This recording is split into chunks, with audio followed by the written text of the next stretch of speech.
Good evening. My name is Jerry Hosey, and this is the oral history interview assignment for HIUS 713 for Liberty University, American Entrepreneurship Since 1900. I'm pleased to have Francisco Gonzalez with me today. Francisco, thank you for taking the time to speak with me here. Of course. Thank you, Jerry. And apologize to anybody. Once in a while, I might puff on this cigar. I'm sitting outside with this nice Miami background behind me. Right? No problem, no problem. Everything's okay. So we're here today for the oral history interview. First person I thought of for Francisco as he has a podcast, a book. He's part of the Miami Economics Club, dealing with entrepreneurship, the podcast and the book. So I figured he was the best person to do an interview with here. The first question here, Francisco, is so your podcast is named the Agents of Innovation podcast. And so what is the podcast and why did you start it? Yeah. The podcast, I primarily interview entrepreneurs and innovators. I primarily started it because if you go back about, wow, a little over 10 years now, almost 11 years, I worked at a couple different public policy think tanks. I did that for about 15, 16 years of my life. But when I was in about, 7, 8 years in, I was second organization I was working for at the time. I was the lead development director for the James Madison Institute, a public policy think tank in Florida. And that role had me interfacing with so many different people in business, especially a lot of entrepreneurs. And I would have all these fascinating conversations with people. See, these were people that were either donors or maybe I potential donors, but also the type of work and conferences I would go to. I just would meet entrepreneurs all over the place. And so sometimes I would have a good conversation over lunch with somebody, coffee, or at an event, and I would learn their story. And I would walk away from their story learning so much because I would ask them how they got started, what their ups and downs were, what there any challenges they were going through right now. So I learned a lot of information. And one of the things that really stuck out at me was, you know, um, so many people in business, especially the kind of people I was meeting, if they were maybe, especially people who would potentially be donors to my organization, they probably caught my radar. They were on my radar because they had probably already reached some level of success. And I think sometimes when we recognize a successful business person, we learn about them during their points of success. But what we fail to see is all the years that led up to that, all the ups and downs, challenges, things they failed at. And we don't really know that much about that story oftentimes unless they tell you. So I was walking away getting to know all these amazing stories. And so many times, I mean, I must have said this 20 different times at least. Wow, I wish more people could hear that guy's story or that person's story. And one day I was having that thought. I was thinking about a dinner I'd had with somebody interesting the night before. I was driving around in my car and I was thinking about that dinner and I was thinking about, man, I wish more people could hear that guy's story. And as I was having that thought, I was turning on a podcast. This was in the end of 2014. And a little light bulb went off in my head and I said, huh, maybe I could have a podcast. I mean, shoot, if I just put the recorder down on the table last night, and somebody would have listened, people would have been able to listen to that 2 hour conversation I had. I think they would have found that fascinating, right? I uh so anyway, I thought maybe I should have a podcast, and I actually called a friend of mine at that within minutes. I thought, this one friend of mine, he might let me see what he has to think. He's always a big ideas guy, and he said, yeah, that's a good idea. So he put me in touch with somebody who this was in the early days of podcasting, and now everybody has a podcast. I feel like it, but the this person just told me a couple things I needed to do to get set up to record a podcast, and about 4 or 5 months later, I finally started, and I started doing about one, maybe two episodes a month, and that's what I can continue to do. And here I am, 10 years after I started it, and I've had 164 episodes. I think I'm about to Nice. release 165 soon. Yeah, and then so that's the story of the podcast.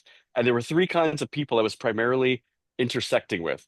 As I mentioned, entrepreneurs, philanthropists, meaning people who are, charitable givers, not just to my organizations, but many times these people also had other organizations and causes they were passionate about that they would tell me about. And then third, musicians, because I also was serving on the board of a charity music festival called Rock by the Sea.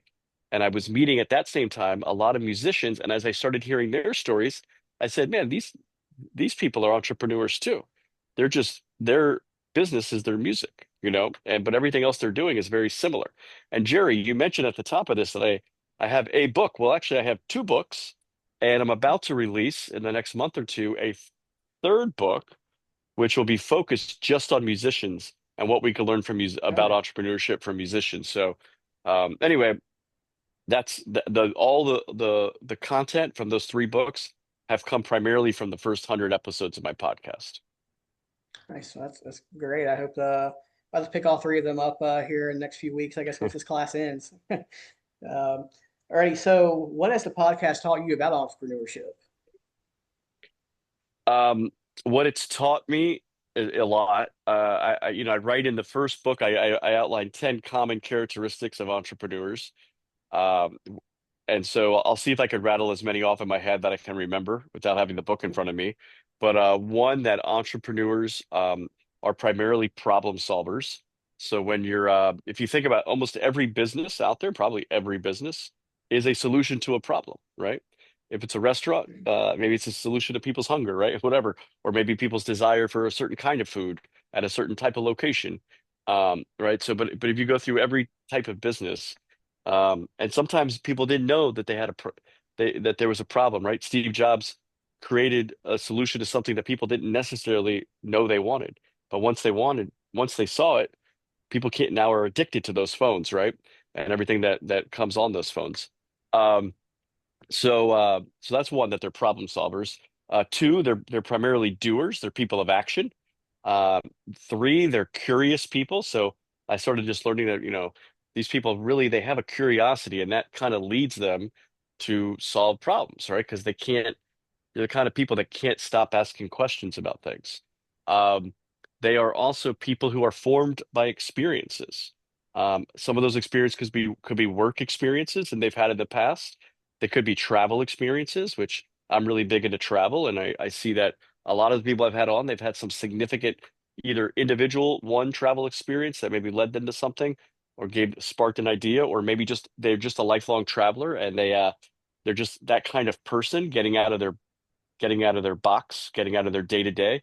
It energizes them. It gives them a lot of ideas, a lot of perspectives. So they're formed by experiences. They're also people who are fearless, which is why I named my company Fearless Journeys, because they don't fearless doesn't mean you have no fear. It just means that despite the fear, you're willing to do it anyway. So they're sort of risk takers, or they're let's put it this way, risk taker. I don't like that word because it sounds like you're just taking a bunch of risks. They're not risk averse, right? Despite risk, they're willing to try things anyway. So that kind of all falls under fearless. They're very versatile people. They're flexible. They adapt to circumstances. There's COVID's the greatest modern example of how just about everybody at the same time had to be versatile and kind of adapt to the circumstance that we did, like almost nobody saw coming. Um, these people are also lifelong learners. They're constantly learning. Learning could be through books, it could be through travel, it could be through conferences, it could be through joining networking groups, mastermind communities, um, just watching YouTube videos, just constantly people who are just want to learn. And I think that actually goes back to the curiosity as well. And There are also people that are motivated by love and passion. They're not motivated by money. Of course, they want to make money. Money gives life to their business. It provides, the ability to live, right? You need money, you need a paycheck, but it's not why they do what they do. It validates their idea. Yes, if it works, they get paid for doing things. But if people just wanted to get paid for doing things, they could go work for a lot of different companies, a lot of different people. But being an entrepreneur is very, very, very difficult. Especially at the beginning, if you're starting something, you're probably going to have to work 60, 70, 80 hours a week for a long time, a year, 2 years, a while, until you can start hiring other people, and then you can start to dial it down. But entrepreneurs are not the people that work just 40 hours a week. I mean, they're always thinking about their ideas. It consumes their life, and if you're going to work that hard at something, you better love what you do. So I think that they really bring a love and passion to what they do. I think I only hit eight or nine of those 10 characteristics. I'm trying to think of what I left out. Um, but those are kind of some of the main things I've learned from entrepreneurs. Yeah, no, awesome. Yeah. My first thought was Elon Musk when you were describing all these things. And Yeah. I think maybe he's definitely is one of them. Um, so which Oh, he's entrepreneur, or go ahead. no, no, he's one of those on another level. You know, it's funny because I've taught some classes on entrepreneurship, and usually the very first class as I'm introducing the subject, and this was even in Guatemala, I was teaching classes, right? So, I would ask the students, you know, when you think of an entrepreneur, who do you think of? And three or four names typically come up: Elon Musk, Steve Jobs, uh, Bill Gates, Mark Zuckerberg. Those are kind of like maybe four, like maybe Jeff Bezos. Those kind of come up, those five. But what's really interesting is when, I mean, I'll get some, sometimes like I got a student one day that said Henry Ford. And I said, oh man, I'm like, you should get an award because that's like 100 years plus ago. But what I really focus on in my podcast is not those people. I focus on people who are your everyday entrepreneurs. Most of the people on my podcast, if you listen to my podcast, with a few exceptions, you probably never heard of almost anybody that's been on my podcast. Um, you know, again, you might know one because you're in some area or field where you might know that person. Maybe you like Four Rivers Barbecue, and you might have heard of John Rivers, who has a you know a Florida barbecue chain. But other than that, you know, it's very rare that you would hear of somebody on my podcast. So that's what I like to tell people. Like entrepreneurs are all around us, and um, and I want you to hear from some of the people who. And by the way, I don't just have any entrepreneur on. I have people to me that stand out. They kind of have done something. They've done two or three things maybe to get my attention. I go, this is an interesting person that seems unique, you know, that I would like to have on. Yeah. Well, speaking of that, so which entrepreneur on your podcast has resonated with you the most? That's really difficult.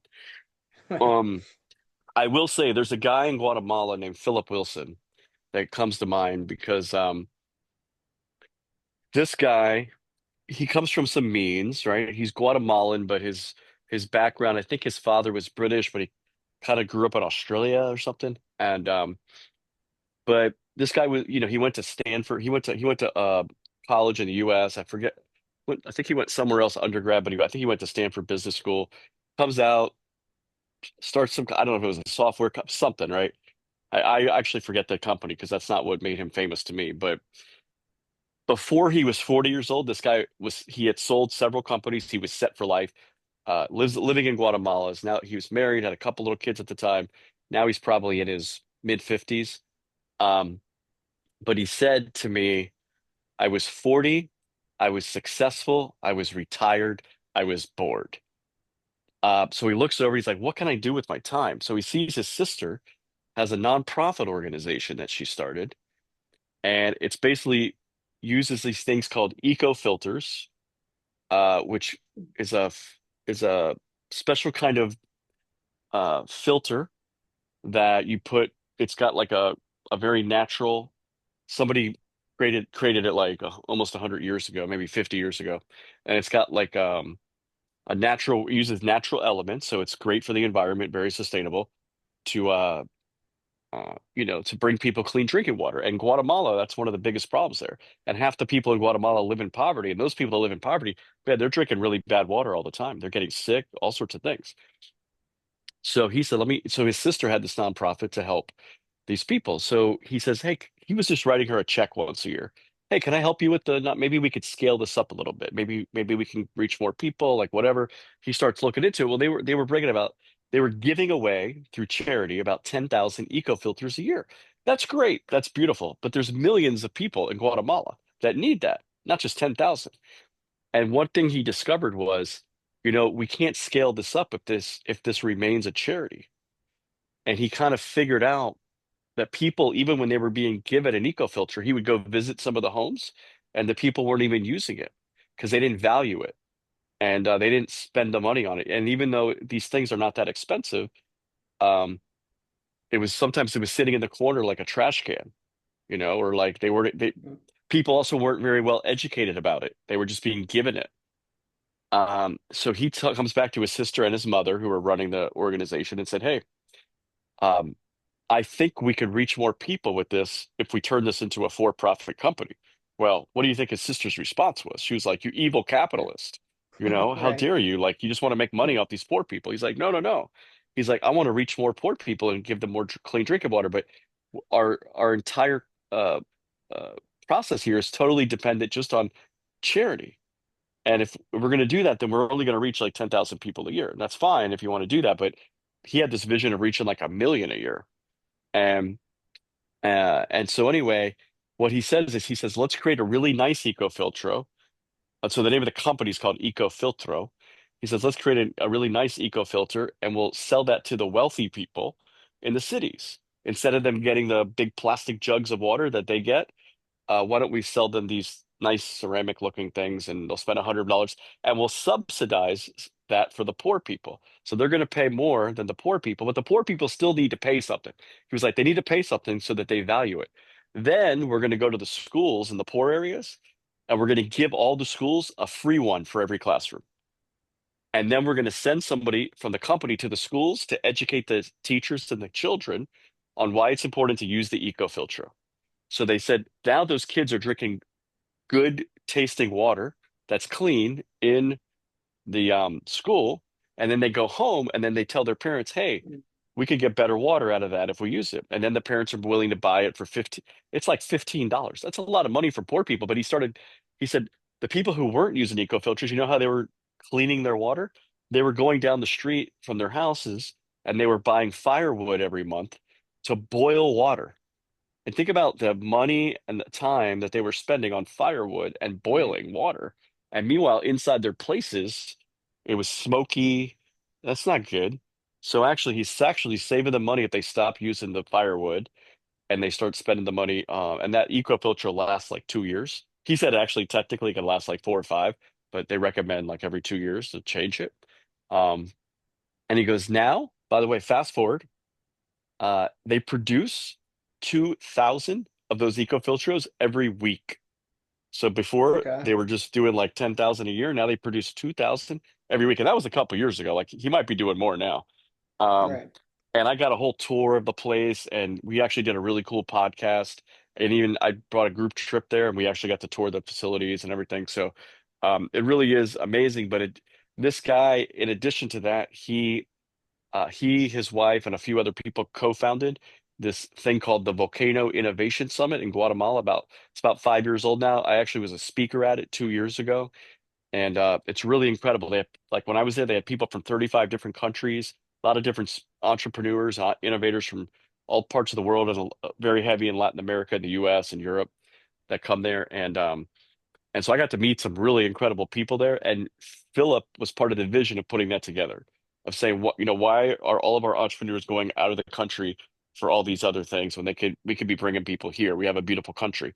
In addition, their company, when they were first making this machine, they needed a machine to make some important part of these eco filters. And somebody said, well, you're never going to find an engineer in Guatemala. You'll need to go to the US or Germany. He goes, I don't think that's true. I think we can find somebody in Guatemala. So he put out a job notice for to all the different engineering people around Guatemala. And these two Guatemalan guys actually created this machine. And he said, they prove that Guatemalans can do it. We don't need to go outside the country. And in addition, um, you this machine actually has a patent on it now, and they are going to make. He said these two guys are going to be millionaires because this machine will not just be used for our business, but for lots of different types of businesses, and they're going to get the the trademark on all that. Mm. So Wow. anyway, Yeah. this guy was just an incredible mind. He has a really incredible entrepreneurial mind. Yeah. And it also showed me how, that even though I worked for three different nonprofit public policy organizations, the limitations of a nonprofit versus how a for-profit can actually do very good. So it just showed me like the power that entrepreneurs have to not just make a living and do something they're passionate about, but to bring resources to people through their entrepreneurship. Right. Right. Yeah. Well, moving from the podcast to, I guess, one of your almost three books now, The American Dream, A Terrible Thing to Waste. What caused you to write that? Yeah, look, as I was getting closer to 100 episodes of my first of my podcast, I thought to myself, "Hey, I want to celebrate this in some manner." And one of the ways I thought about celebrating it was to maybe take all the content from those 100 episodes and make a book out of it. I was actually writing blog posts about every episode as I was doing the podcast, so I had all this content on my podcast website. And I said, man, I could just go right there and get a start on this book. Well, it turns out as I wrote the book that it was going to be too long to include 100 people in one book, which is why I ended up dividing it into 3 volumes. Okay. Hmm. And so, what have you learned from the book and the podcast about the American dream in the 21st century? I know Oh it's a man. loaded question, but it's I guess Well, 30,000 foot level. what's really interesting is the very first line of my first book is I'm gonna tell you the first line. The first line is this book was published, by the way, I think it was published right at the beginning of 2023. Um, and the title of the first line of the book is The American Dream is Under Assault. And I go on to tell you why people feel like it's under assault. Uh, you know, a lot of things that you could guess, right? First of all, people feel like it's tougher to accomplish the American dream. It's tougher to own a home. Home prices are not keeping up, or home prices are much higher than what how much people make compared to maybe 30 years ago, 50 years ago. It's a much more significant, your mortgage or even your rent is much more significant part of your budget than it was 30, 40, 50 years ago. Um, Also, a lot of people are carrying student loan debt, right? A lot of debt. They're going to college and they're not seeing that the degree is going to be as worth it, and how much they've had to spend on the degree, how much debt they've had to collect, and the job market coming out is very tough. In addition, some people see a lot of jobs going overseas. Some people might see immigrants taking their jobs. Some people are now we have a new threat of AI, right? AI is going to take your job or eliminate jobs or change jobs. So we have a lot of disruptions in the economy happening really fast, especially because of technology. And so a lot of people have a lot more anxiety about their future, about their career, and about the American dream than they've ever had before, or at least so it seems. But what I say, so I start the book off and then I talk about this in the first couple pages. Because I wanted the reader to recognize that I'm not naive. I understand what the problems are and why people feel so much anxiety about the job market. But then I quickly flip the switch and say, however, I have discovered all these other people out here who, despite these challenging economic times, and by the way, I didn't even mention when I was writing the book, inflation was really high, right? It's still to some degree an issue, but prices were rising really fast. COVID had just happened, shut down the entire economy, and people were really trying to come out of that. So, but I said, I recognize all these issues, but despite all these challenges, here's a whole bunch of people who are actually doing pretty well, who are finding solutions, who are providing solutions for people through their entrepreneurial work. And what I really discovered was it's very difficult to be an entrepreneur. It's very, very difficult to be somebody who starts and or leads a company. Very, very difficult. And it's not for everybody, and it's probably not for most people. However, what I believe everybody can do is build an entrepreneurial mindset. And if you have a mindset that really builds on those characteristics I talked about earlier, being a problem solver, having having more curiosity, being a doer, right? Being a lifelong learner, all these sorts of things. If you could bring that to any job you have, even if you're not an entrepreneur, you bring that entrepreneurial mindset, you could be much more successful in what you're doing. You'll be a much more um, you'll be a much more valuable employee for somebody. You might get a promotion, all these sorts of things that will lead you higher salaries.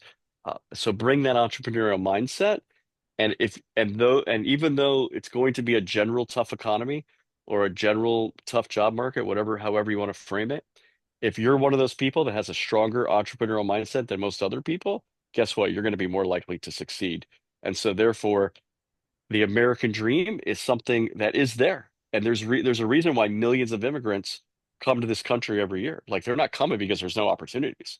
They're coming because compared to the rest of the world, there are way more opportunities here. And so I believe that you know that if you build that entrepreneur mindset, you'll you'll be way ahead of the game, and you'll still be able to succeed despite the challenges in the economy, no matter what time period we live in. Those are people with the entrepreneurial mindset are the ones that succeed. So that's the biggest thing um, I forget the main question you asked me, but that's the biggest thing that I guess I wanted to No, that convey was with that that. was it. Yeah. So switching, I guess, to your role with the Miami Economics Club. So what is your role with that club, and what does Miami Economics Club do? Yeah, and just to be clear, the official name of the club is the Economic Club of Miami. Oh, okay, sorry. So it's close, but but people say that all the time. But anyway, I'm the executive director. So I had come back to South Florida in 2022. I had been living, I grew up in South Florida most of my life. I lived here, but I lived in Maryland and Delaware and Pennsylvania. I lived in Tallahassee. I lived in Orlando. Then I had gone to Guatemala for a year. Then I came back to South Florida 2022, and I go to this event that featuring Ken Griffin, the head of Citadel, and the mayor of Miami, and they're doing this event in November of 2022. I show up to it, not knowing that the Economic Club of Miami was just founded 1 year earlier. This was like the biggest event they had ever done. There was like 300 or 400 people there, and it was at Miami-Dade College. And I uh, I then discovered that the four people who founded the club, I was friends with three of them, like three people I had known each independently of one another for about a decade. They see me at the event. They're starting to grow the club. They're four voluntary board members, and they say, "Hey, are you back in South Florida?" Because they knew me from my time working at some of these think tanks and knowing that I was the development guy, the membership guy, the guy that was helping to build the organizations. And they said, "We could use some help. We know that you have this other company, Fearless Journeys. We know you travel a lot, but at this point, we're just doing like 3 or 4 events a year, and we just need somebody to run the events, execute them, and also grow our membership." They had just started a membership. They had about 35 paid members at the time. And I said, sure. So at the beginning, it was about 25% of my time. Then about a year and a half in, it became about uh, 50% of my time.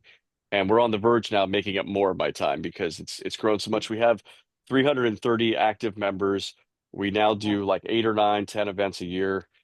Um, and and then also we just have a very active, like we have a membership directory, we have a WhatsApp group for all the members to share information and things like that. So basically, Miami has just blown up, as you might have known, especially after COVID was sort of the tipping point where a lot of people were leaving other places that were unfriendly to them, and they were coming to Florida. And Florida is now becoming, one of the financial capitals, not just of the United States, but of the world. And with Miami being the center of that, and so we get a lot of great people that come through Miami. So we've hosted, not just Ken Griffin, but also Peter Thiel. We've hosted one of the co-founders of Palantir, Joe Lonsdale.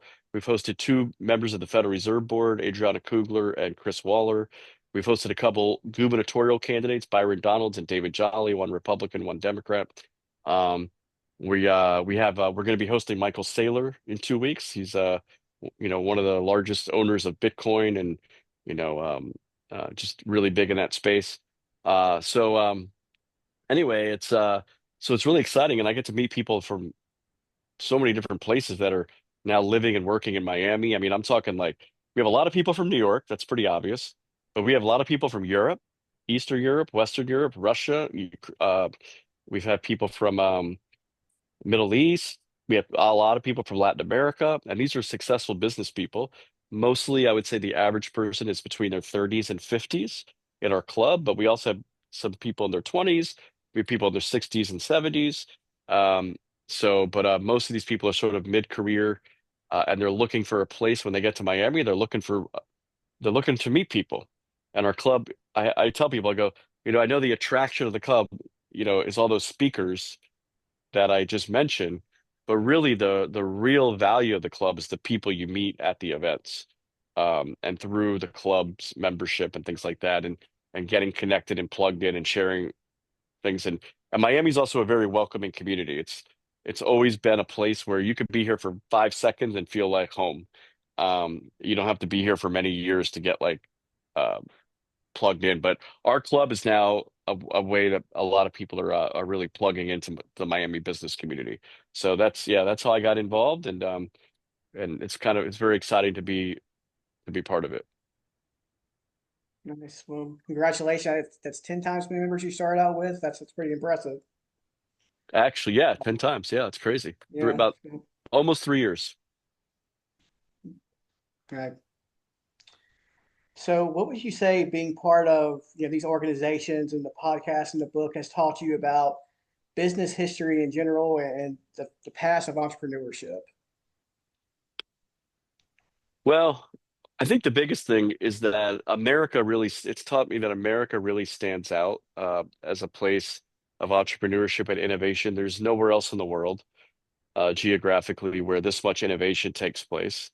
And you got to ask yourself why. And by the way, I asked myself why a lot when I was in Guatemala, because Guatemala is a place of very hardworking people, really great values, and actually abundant resources. Like there's a lot of agricultural resources in Guatemala. It's geographically located in a really interesting place. Like, and I kept asking myself, like, why is a country like Guatemala kind of still stuck?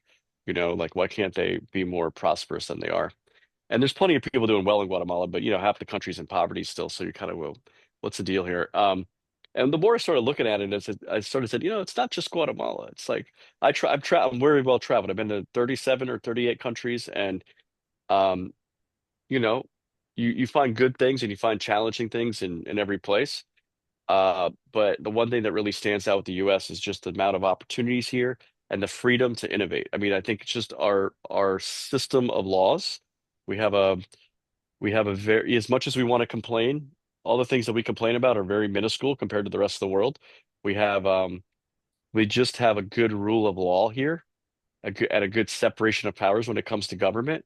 And those powers aren't just between executive, judicial, and legislative, they're also between federal, state, local powers. And so that gives people, and also if you don't like something in New York, you can move to Florida.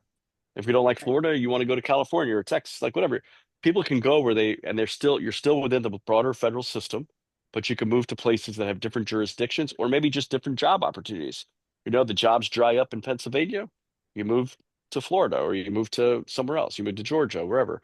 Um, and so we have a lot of freedom to experiment here and a lot of different types of industries, obviously a place of a lot of natural resources too.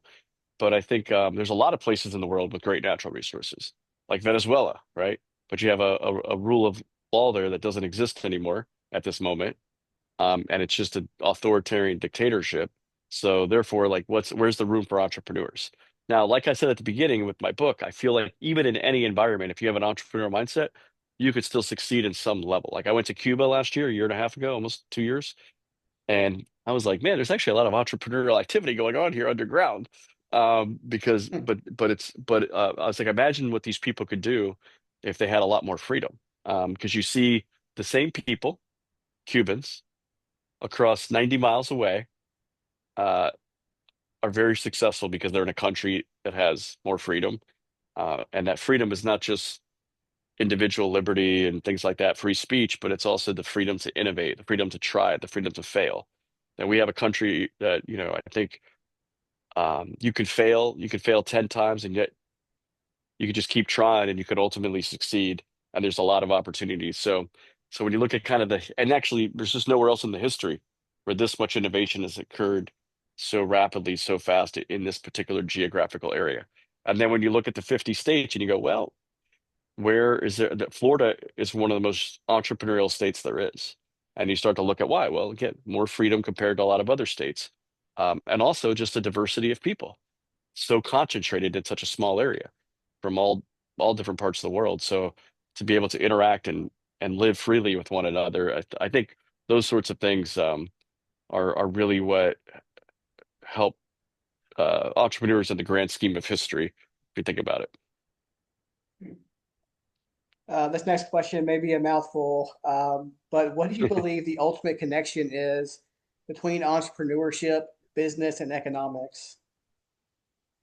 Entrepreneurship, business, and economics. Well, what's the ultimate what connection? The ultimate connection, yeah, that's Um, well, I mean, so entrepreneurship, I mean, it drives the economy. I mean, entrepreneurs are the ones that create the businesses that ultimately drive the economy. So, I mean, that's the bottom line. I mean, and so without the entrepreneur, there's no business, right? Without businesses, what's the economy, right? So everything. I mean, what is the economic? I actually teach some classes on economics as well.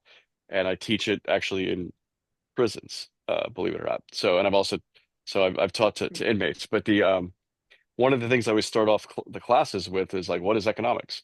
I mean, really, I boil it down. Economics is just like it's just the study of the interaction between people and how they trade and how they so it's ultimately trade because you're trading sometimes way back people would literally trade an apple for an orange, right? That's where we get the phrase like oranges to apples, apples to oranges. How many apples will you give me for how many oranges, right? But then we developed monetary systems so that we didn't have to have apples to every freaking type of thing you're going to trade for. um and so that's where you come up with currency. And so the currency becomes like how much is an apple worth to that currency? How much is a computer worth to that currency? Right? So you start but everything is all about the trade between human beings. And the great thing about free trade in some sense is that you can focus on what you do well and trade for the rest. And I focus on what I do well and trade for the rest. That way I don't have to do everything. I don't have to I mean, if way, way back in the day, I mean, you'd have to grow all your own food, right? That would be very slow. That would be very inefficient. And so if you can trade for all the other things that somebody else does well, that's by the way, that's why coffee, nobody in Europe ever had coffee until like the 1500s because it just wasn't exposed to them. Coffee's not grown in Europe still until they started traveling outside of that region.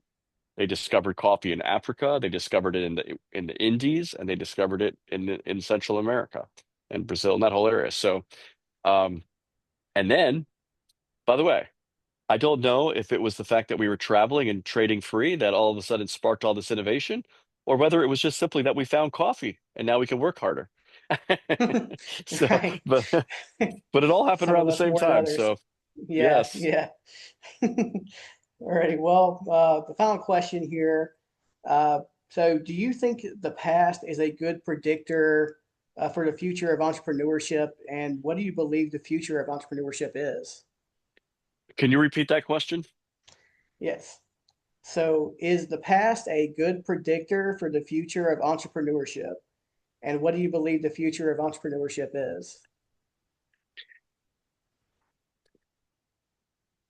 Well, I think regarding the past, I think you just have to look at all the different economic systems in the world, and if you're looking I mean, I think the goal of every economy, in a sense, is you want to be more prosperous for not just few people. You want to be as prosperous. I mean, the best economies, right? That's why all these economic indicators look at GDP, right? But they also look at like per capita, right? So it's not just you could have a really great growth of a country, like in terms of their overall output, but what is the average person's contribution and what is the average person, what's their net worth, all these sorts of things.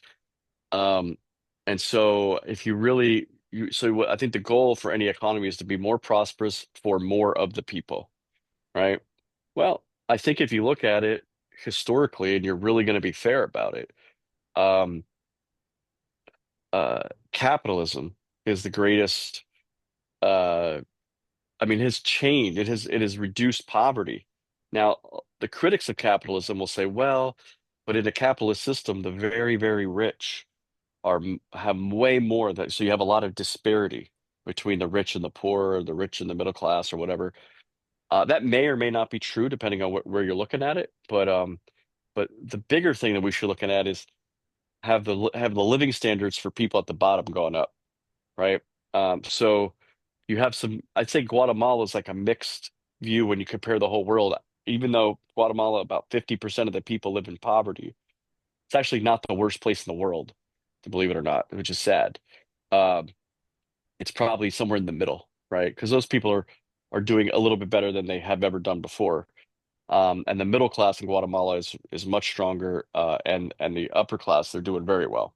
So you can look at that and go, well, about half the people in the country doing pretty well. It's not bad. The other half, they're not doing well at all. Um, and but you could look in other countries and see 90% not doing well, or 80%. And even you can compare all that stuff. But I think the biggest thing is So what drives that? And when you look at it in a capitalist system, or even if you don't want to use the word capitalism, like in a system of free market or free trade, or just an economy that's more built on economic freedom, however you want to splice it, uh, that is going to give more people the opportunity to have ideas, to innovate, to provide, and also the reason why we get focused so much on capitalism is actually the capital, because all of these things require investors, right? Like a poor person can't really make it unless somebody invests in their idea, gives them a loan or something, right? Gives them a job in that economy that then helps them save money. So you have to start uh, having capital in order to be able to even let your idea flourish in the first place. So that capital is only going to come from a handful of places. It could, like I said, it could be investors, could be your own savings, and savings would have to come through jobs that other people are providing you to work in. Um, and then you could have some upward mobility, and that's the key. I think the key is what societies can we look at that have the most upward mobility, and have a higher level of living standards. And quite frankly, when you look at maybe most of Western Europe and the United States, from around the 1700s onward, you have incredible economic growth and incredible innovation, and it really just spikes up a lot in the United States. I mean, that is why all the great tech companies are located in Silicon Valley. Um, I mean, they're not, I mean, it's hard for me to even think of a great invention, like a world-changing invention that did not come out of the United States in the last 100, 150 years. I mean, it's all come out of here. The airplane, the computer, the silicon chip, the smartphones, telecommunications. I mean, they've just all come out of the car, the automobile, everything. And you could say, oh, maybe in some places they've done this better or that better. But almost all the innovation has come out of the United States because we've had the freedom to innovate. And and also the ability to have this whole capitalist system where people can invest in other people's great ideas. They can invest in the stock market. They can invest in companies that go public. So when you look at going back to your original question, um, what does the past have to say about the future? I would say, well, we should study what's worked and what's not worked. And what's not worked, clearly, what's not worked is anything close to socialism or communism. It's not worked. I still sit here and scratch my head why anybody in the world would even think to go down the socialist or communist path. I mean, it's just mind-boggling. Now, that doesn't mean now I distinguish that from, say, like government programs, because there's plenty of, let's just say you could pick a bunch of European countries that maybe have, these people are paying 50% of their income taxes, but maybe they're willing to do that because they feel like they got a whole bunch of great government programs. Maybe it's public school that they think is great. Maybe it's public health care. Maybe it's public transportation, right? That's different than socialism. Socialism is the redistribution of wealth. That's not that your money is not going towards something that you're ultimately getting some benefit out of. And you might say there's a progressive tax system, so the rich are paying more. Okay, whatever. But I think when you really have a socialism, communism, where like the state owns the means of production, or controls the means of production in some way, like that path has always ended badly. Like, so I don't even know why people are even trying it anymore. So I think if you're looking at the past to think about what to do in the future, that path doesn't work. It's very clear. Um, and so the future of, I think your last part of that question was the future of entrepreneurship. I just think, what we really need to do. I mean, my reason for starting the podcast and for writing the books is to really help educate people in my little small way. And even this is why I also teach classes, and also am part of the economic club to some degree. So we bring great people that people can be inspired by, and also help connect people to network. But I think the biggest thing is, we just have to teach more people about building an entrepreneur mindset and inspire them. Because as I said in my first book in the introduction, I said, if you think about the United States of America, we do not have a shared DNA, all of us, right? If you looked at DNA by ethnic groups or whatever, where people come from, we do not. Like in many countries are just like, these are Germans, these are Japanese, these are Chinese, right? And it's like there's not that many outsiders to a lot of these countries. The United States, we're a country of the whole world in one country. And you might say we have maybe a little bit more Europeans, or a little bit more this or that. than others, but we're really we're the most diverse country in the world in terms of where people are from and how long they've been here, how many generations back they go. Not that many. Um, so what is our shared DNA? And I say our shared DNA is the entrepreneurial spirit. That has been from the time the Columbus didn't come to the United to what is now the United States, but if you think about the early pioneers from Columbus to the Mayflower to Lewis and Clark to the astronauts, everything. Just we're constantly going to the next level. We're constantly searching, we're constantly pioneering, and that's because of the entrepreneurial spirit and attitude that we have. So I hope that we can teach more people that without that, the American dream may not continue, but we all have to have that entrepreneurial mindset, and believe in it more, and then the future will be much better for entrepreneurs. Okay. Well, before we go, where can people find your podcast and the books? Uh, so my podcast is on any podcast platform you listen. It's on Apple, it's on Spotify. If you go to YouTube, you can watch many episodes on YouTube. Um, and they're also on many other platforms. And then the books, they're on Amazon. So The American Dream is a Terrible Thing to Waste is the first one. The second one's The Heart of the American Dream. And probably around end of January, you'll find The Soundtrack of Success. And that's the one focused on musicians. Nice, nice. Well, thank you for joining me here today and for taking part in the interview here.